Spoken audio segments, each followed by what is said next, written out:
बहुत बहुत स्वागत है आप सभी का आज के इस लाइव सेशन में। आज हम देखेंगे क्लास 12th का हिंदी का जो प्री बोर्ड एग्ज़ाम हुआ है, ठीक है, उसी के क्वेश्चन पेपर के सॉल्यूशन के बारे में।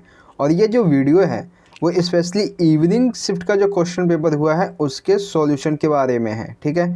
तो चलिए वीडियो को स्टार्ट करते हैं। लेकिन इस लाइव सेशन को, इस वीडियो को स्टार्ट करने से पहले इस वीडियो को, इस लाइव सेशन को अपने सभी क्लासमेट्स के साथ ज़्यादा से ज़्यादा शेयर कर दीजिए ताकि वो भी जुड़ जाएं और उनको भी पता चल सके कि हिंदी का जो क्वेश्चन पेपर है वो करके आए हैं प्री बोर्ड का, उनका मतलब कैसा गया है और कितने मार्क्स उनके आ सकते हैं। तो चलिए हम स्टार्ट करते हैं।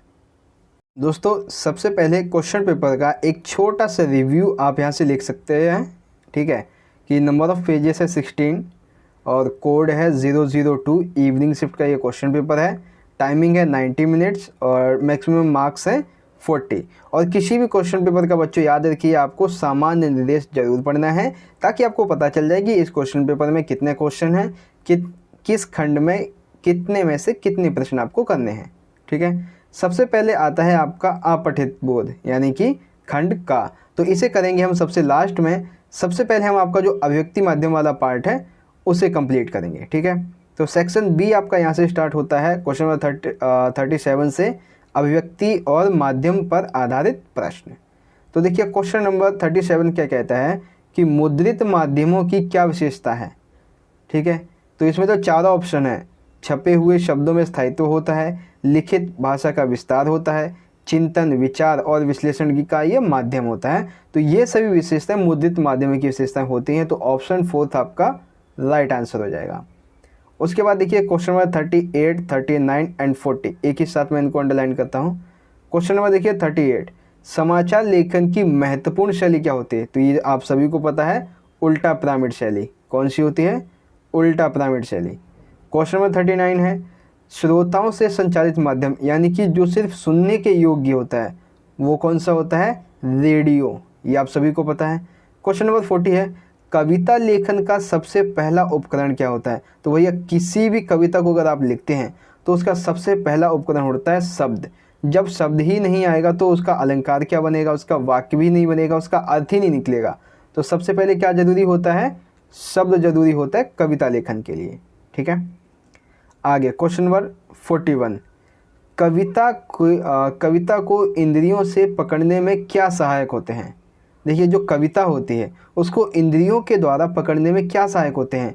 बिंब और छंद, अलंकार, रस या फिर शब्द।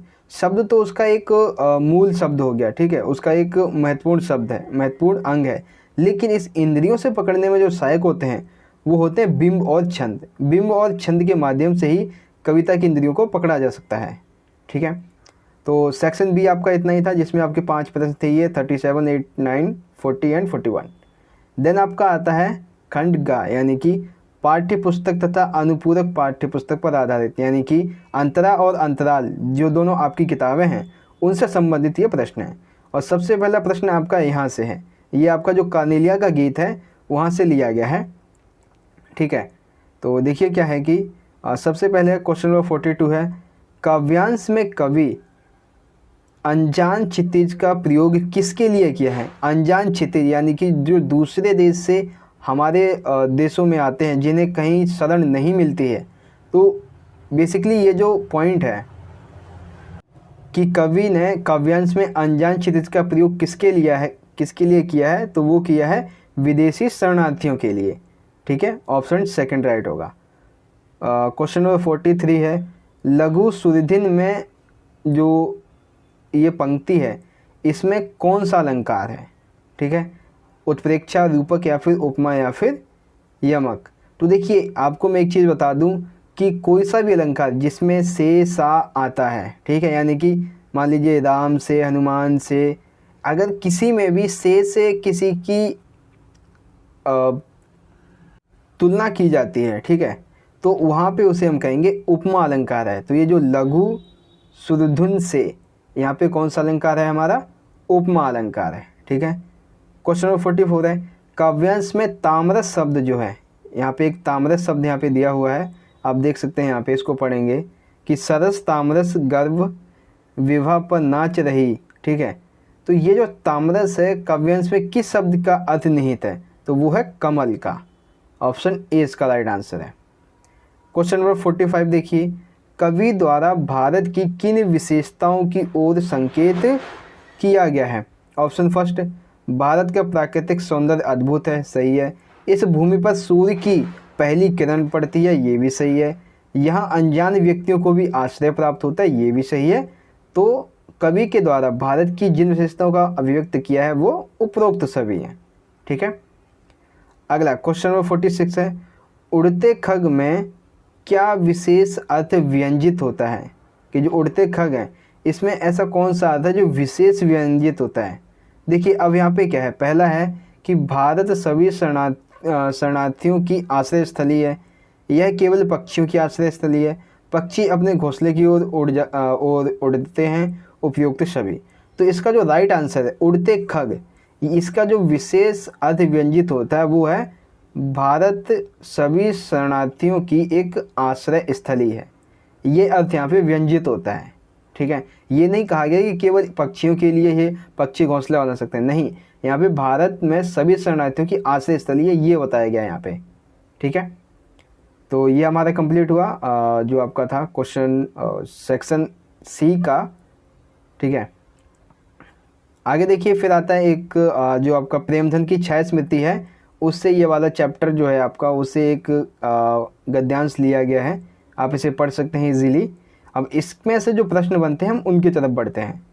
तो देखिए सबसे पहले है क्वेश्चन नंबर 47, उपाध्याय, एक सेकेंड, हाँ, उपाध्याय बद्रीनाथ नारायण चौधरी के प्रति लेखक की जो दृष्टि थी वो कैसी थी, आधुनिक, पुरातात्विक, सख्य भाव या फिर उपयुक्त सभी। तो बद्रीनाथ नारायण चौधरी के प्रति जो लेखक की दृष्टि थी वो थी पुरातात्विक। कौन सी थी, पुरातात्विक दृष्टि थी, ठीक है। क्वेश्चन नंबर 48, चौधरी साहब की स्वभावगत जो विशेषताएं थी वो क्या थी, बातों में वक्रता, रईस, तबीयतदारी या फिर उपरोक्त सभी। तो इसका राइट आंसर है उपरोक्त सभी, ये सारी ही जो विशेषता है वो उनके स्वभाव की विशेषता थी। क्वेश्चन नंबर 49, उनकी हर एक अदा में रियासत और तबीयतदारी टपकती थी, पंक्ति किसके संदर्भ में कही गई है। तो सिंपल सी बात है, किसके, उपाध्याय बद्री नारायण चौधरी के संबंध में कही गई है। क्वेश्चन नंबर 50 है, प्रस्तुत गद्यांश अवतरित है। तो मैंने आपको बता ही दिया था प्रेमधन की छाया स्मृति पाठ से यह गद्यांश अवतरित है।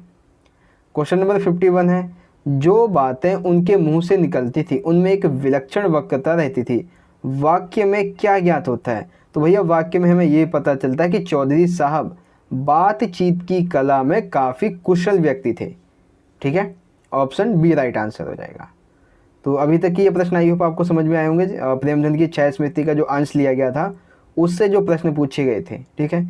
अब देखिए आगे, अब यहाँ पे आगे देखिए प्रश्न क्वेश्चन नंबर 52 है, संवदीय कहानी का प्रतिपाद्य क्या है।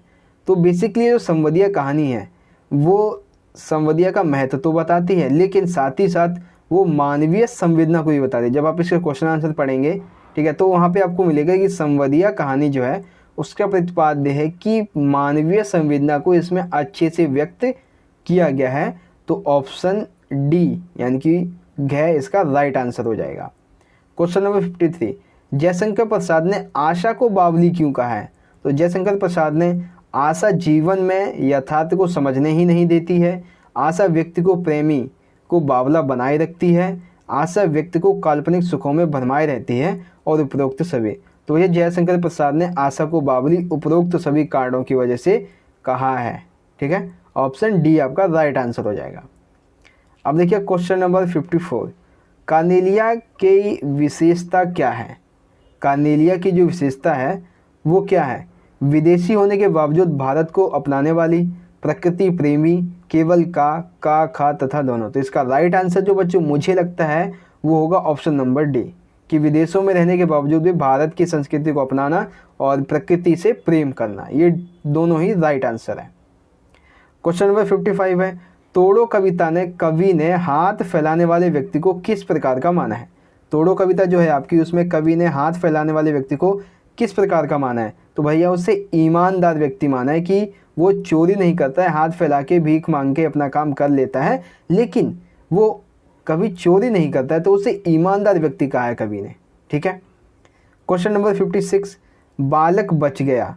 लघु निबंध में बालक से कौन से प्रश्न पूछे नहीं गए? इनमें से ऐसा कौन सा प्रश्न है जो बालक बच गया निबंध में नहीं पूछा गया? ठीक है, तो इसमें से जो प्रश्न है जो उससे नहीं पूछा गया था, पहले देखिए कौन से पूछे गए। धर्म के कितने लक्षण होते हैं, ये पूछा गया था। रस कितने होते हैं, ये भी पूछा गया था। चंद्र ग्रहण का वैज्ञानिक कारण क्या है, ये भी पूछा गया था। लेकिन शिक्षा का क्या उद्देश्य है, ये बालक बच गया में निबंध जो है उसमें बालक से ये प्रश्न नहीं पूछा गया था। ठीक है। अगला क्वेश्चन नंबर 57 है, दुर्लभ बंधु के लेखक कौन है? ये देखिए जो आपका जीवन परिचय होता है उससे पूछा गया है। क्वेश्चन नंबर 57, दुर्लभ बंधु के लेखक। तो इसका राइट आंसर है option number A, Bharatendu Harishchandra. अब आपकी जो दूसरी बुक है अंतरा भाग 2, अब वहाँ से प्रश्न पूछे गए हैं। ठीक है, सॉरी अंतराल भाग जो है वहाँ से प्रश्न पूछे गए हैं। क्वेश्चन नंबर 58, तो हम 100 लाख बार बनाएंगे। सूर्यदास के इस कथन से उसके चरित्र की कौन सी विशेषता उजागर होते? तो आप यहीं से समझते हैं कि तुम जितनी बार झोपड़ी जलाओगे मैं उतनी बार बनाऊंगा। तो यहाँ पे क्या बताया जा रहा है कि उसकी हार मानने की जो प्रवृत्ति है, हार ना मानने की प्रवृत्ति सूर्यदास की यहाँ पे झलक रही है। ठीक है। क्वेश्चन नंबर 59, अपने पति भैरव के व्यवहार से तंग आकर सुभागी कहाँ छिप रही थी? तो वो सूरदास की झोपड़ी में छिप रही थी, ऑप्शन सी। आगे क्वेश्चन नंबर 60, आरोहण कहानी के आधार पर जो पहाड़ी स्त्रियां थीं उनकी स्थिति कैसी थी? तो भैया उनकी स्थिति काफ़ी कठिन और दयनीय स्थिति होती थी, क्योंकि पहाड़ों पर ना तो शिक्षा होगी, जीवन अत्यंत वैसे भी सरल नहीं होने वाला है। तो ऑप्शन सी इसका राइट आंसर हो जाएगा। क्वेश्चन नंबर 61, महीप अपनी माँ की मृत्यु का कारण किसे मानता है? तो भैया महीप जो है वो अपनी माँ की मृत्यु का कारण भूप सिंह को मानता है, ऑप्शन डी इसका राइट आंसर हो जाएगा। क्वेश्चन नंबर 62, सूरदास आग की राख में क्या ढूंढ रहा था? तो भैया आपको भी पता है उसके पास एक थैली थी जिसमें उसके जीवन की पूरी पूंजी रखी हुई थी, जो कि उस आग में जल गई थी। तो वो उसे मतलब आग में चली गई थी, तो वो उससे ही ढूंढ रहा था, यानी कि वो अपने रुपए उस राख में ढूंढ रहा था, अपने रुपए की थैली को। ठीक है, तो यहाँ तक आपका जो अभिव्यक्ति माध्यम वाला पार्ट था, आपकी किताब वाला पार्ट था, वो तो यहाँ पे ख़त्म हो गया। अब हम चलेंगे आपके जो अपठित बोध था, यानी कि अनसीन पैसेजेस जो थे उनके क्वेश्चन आंसर की तरफ। तो चलिए चलते हैं। तो बच्चों अब आप यहाँ से देख सकते हैं, अब हमारा जो अपठित बोध था यानी कि अनसीन पैसेज वाला पार्ट खंड का, इसे स्टार्ट कर रहे हैं। तो सबसे पहले पैसेज का जो पैसेज है वो आप यहाँ से पढ़ सकते हैं इजीली। ठीक है, और इसके बाद हम इसके सीधे क्वेश्चन आंसर की तरफ बढ़ेंगे और मैं आपको क्वेश्चन पढ़ के सीधे इसका आंसर बताऊंगा। क्वेश्चन नंबर फर्स्ट है, आज़ादी का अमृत महोत्सव क्या है? तो आज़ादी का अमृत महोत्सव है राष्ट्र को एक साथ लाने की गौरवशाली यात्रा। सेकंड, अमृत महोत्सव आज़ादी की 75वीं वर्षगांठ से कितने पहले शुरू हो चुका था? तो ये 75 सप्ताह पहले शुरू हो चुका था। ठीक है, मैं आपको क्वेश्चन भी पढ़ रहा हूँ और आंसर भी। क्वेश्चन नंबर थर्ड, 15 अगस्त 2033 तक क्या चलेगा? तो 15 अगस्त 2033 तक आज़ादी का अमृत महोत्सव चलेगा। फोर्थ, आज़ादी के अमृत महोत्सव का अर्थ नहीं है। तो ये भी अर्थ है, ये भी अर्थ है, ये भी अर्थ है, लेकिन जो ऑप्शन डी है, ठीक है, ये आज़ादी के अमृत महोत्सव का अर्थ नहीं है। ओके। क्वेश्चन नंबर 5, भारत का स्वतंत्रता संग्राम कब प्रारंभ हुआ? तो ये हुआ था 1857 में। पूर्ण स्वराज का नारा किसने दिया? तो पूर्ण स्वराज का नारा दिया था लोकमान्य तिलक ने। ठीक है, आगे क्वेश्चन नंबर 7, गद्यांश में नमक किससे अभिप्राय है? तो नमक का जो अभिप्राय है वो है वफादारी। 8, निर्भर शब्द में उपसर्ग क्या है? तो निर्भर शब्द में निर आपका उपसर्ग है और भर ये आपका मूल रूप है, मूल वर्ड है। क्वेश्चन नंबर 10 है, गद्यांश के लिए उपयुक्त शीर्षक है, तो गद्यांश के लिए जो उपयुक्त शीर्षक है वो है आज़ादी का अमृत महोत्सव। ठीक है, तो बहुत ही आसान सा आपका गद्यांश आया था। इसी में अथवा में एक गद्यांश दिया हुआ है टोक्यो ओलंपिक्स के बारे में, ठीक है, जो कि रिसेंटली घटना हुई थी, उसी से संबंधित है। तो देखिए सबसे पहले क्वेश्चन नंबर 11, टोक्यो ओलंपिक खेलों का समापन कब हुआ? तो ये हुआ था 8 अगस्त 2021 को। 2012 लंदन ओलंपिक में भारत ने कितने पदक अपने नाम किए थे? तो भैया 6 पदक भारत ने अपने नाम किए थे। ठीक है, आगे क्वेश्चन नंबर 13, भारत ने स्वर्ण पदक किस प्रतिस्पर्धा में जीता? तो ये जीता था जेवलिन थ्रो यानी कि भाला फेंक में। 14, टोक्यो ओलंपिक में भारत की ओर से पहला पदक किसने जीता? तो सबसे पहला पदक जीता था मीराबाई चानू ने। ठीक है, क्वेश्चन नंबर 15, निम्नलिखित में से असत्य कथन छांटिए कौन सा है? तो असत्य कथन है ऑप्शन नंबर डी कि महिला हॉकी में भारत ने कांस्य पदक जीता। ये गलत है, क्योंकि महिला हॉकी नहीं बल्कि महिला बैडमिंटन में भारत ने कांस्य पदक जीता था। ठीक है, क्वेश्चन नंबर 16, 17, देखिए भारत ने टीम स्पर्धा में 41 साल बाद किस खेल में कांस्य पदक जीता? तो भैया ये जीता था हॉकी में। ठीक है, 17, कुश्ती की व्यक्तिगत स्पर्धा में भारत ने कितने पदक जीते? तो भारत ने अभी तक 2 पदक जीते हैं। क्वेश्चन नंबर 18, प्रतिस्पर्धा शब्द में उपसर्ग व मूल शब्द अलग करने पर होगा। तो प्रति प्लस स्पर्धा, राइट है। क्वेश्चन नंबर 19, गौरवान्वित से क्या तात्पर्य है? तो जब हम कहते हैं कि भैया मैं इस बंदे पे अपने आप पे या फिर कुछ भी, जब वो गौरवान्वित इस शब्द का उपयोग करते हैं तो वो कहते हैं सम्मानित करना। ठीक है, सम्मानित करते हैं उस व्यक्ति को। 20, गद्यांश के लिए उपयुक्त शीर्षक क्या हो सकता है? तो भैया गद्यांश के लिए उपयुक्त शीर्षक हो सकता है, जो राइट होगा वो है टोक्यो ओलंपिक में भारत की उपलब्धि। ठीक है, चलिए आगे बढ़ते हैं। अब आता है हमारा काव्यांश वाला पार्ट। तो ये काव्यांश दिया हुआ है, आप इसे पढ़ सकते हैं। ठीक है, क्वेश्चन नंबर 26 देखिए आप अपनी स्क्रीन पे। 26 का जो राइट, एक सेकेंड, 26 नहीं बल्कि सॉरी 21 है। 21 का राइट आंसर है ऑप्शन नंबर ए। ठीक है, यानी कि का। आगे देखिए क्वेश्चन नंबर 22 है। 22 का राइट आंसर है आपका ऑप्शन नंबर सेकेंड यानी कि खा। आगे है क्वेश्चन नंबर 23। 23 का राइट आंसर जो है वो है ऑप्शन नंबर थर्ड। ठीक है, यानी कि गे। क्वेश्चन नंबर 24 का राइट आंसर है ऑप्शन नंबर फर्स्ट यानी कि का। 25 यानी कि सेकेंड। 26 यानी कि फर्स्ट। ठीक है, तो 21, 22, 3, 4, 5, 6 ये कंप्लीट हुए। देन अब आप यहाँ पे देख सकते हैं क्वेश्चन नंबर 27 और 8 दिए हुए हैं। ठीक है, कवि हृदय से क्या बहाना चाहता है? तो वो है प्रेम की सरिता। कवि किसके समान टिमटिमाना चाहता है? तो वो है जुगनुओं की तरह। ठीक है, तो ये आपका फर्स्ट वाला जो काव्यांश था वो यहाँ पे कंप्लीट हुआ। देन आगे आएगा आपका अथवा में एक और काव्यांश दिया हुआ है, उसे भी कंप्लीट यहीं पे कर लेते हैं हम। ठीक है, देखिए क्वेश्चन नंबर 29 क्या कहता है कि विश्व शांति के साधक क्या चाहते हैं? तो भैया विश्व शांति के जो साधक हैं वो चाहते हैं शांति। ठीक है, क्या चाहते हैं? शांति चाहते हैं। फिर है खूनी खाद का अर्थ क्या है? तो खूनी खाद का अर्थ होता है नफरत की भावना। ठीक है, 31, कवि किस सपने को भंग नहीं होने देगा? तो भैया कवि ने सपना देखा है युद्ध विराम का सपना, और वो इसे कभी भी भंग नहीं होने देगा। ठीक है, आगे देख सकते हैं क्वेश्चन नंबर 32, मुंह में शांति बगल में बम, पंक्ति में मुहावरा है। तो पंक्ति में मुहावरा है मुंह में राम बगल में छुरी, यानी कि मुंह में शांति है लेकिन बगल में बम है, तो मुंह में राम बगल में छुरी। सेकंड है कफन बेचने वाले से क्या तात्पर्य है? तो भैया कफन बेचने वाले से तात्पर्य है कि मौत का सामान बेचने वाला। क्या तात्पर्य है? मौत का सामान बेचने वाला। आपने फिल्मों में डायलॉग भी सुना होगा, मैं मौत का सौदागर हूँ, इस तरह से। 34, कवि ने किसके विरुद्ध जंग छेड़ दिए? तो कवि ने भूख और बीमारी के विरुद्ध जंग छेड़ दिए, ऑप्शन डी राइट आंसर है। क्वेश्चन नंबर 35 है, दुनिया किसका चेहरा जान चुकी है? तो भैया दुनिया हिंसा फैलाने वालों का, नफरत पैदा करने वालों का, ठीक है, और जंग चाहने वालों का चेहरा पहचान गई है, तो ऑप्शन डी उपरोक्त सभी राइट आंसर हो जाएगा। क्वेश्चन नंबर 36 है काव्यांश का उपयुक्त शीर्षक। तो काव्यांश का उपयुक्त शीर्षक होगा जंग नहीं होने देंगे, यानी कि जंग ना होने देंगे, ये इसका राइट आंसर हो जाएगा।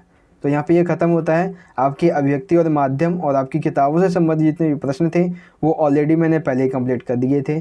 तो आई होप बच्चों आपको समझ में आ गया होगा। आज का ये वीडियो अगर अच्छा लगा हो तो लाइक करना, इस वीडियो को ज़्यादा से ज़्यादा अपने सभी क्लासमेट्स के साथ जरूर शेयर कर दीजिएगा। हम मिलेंगे अगली वीडियो में, तब तक के लिए आप पढ़ते रहिए, अपना ख्याल रखिए। धन्यवाद। जय हिंद, वंदे मातरम।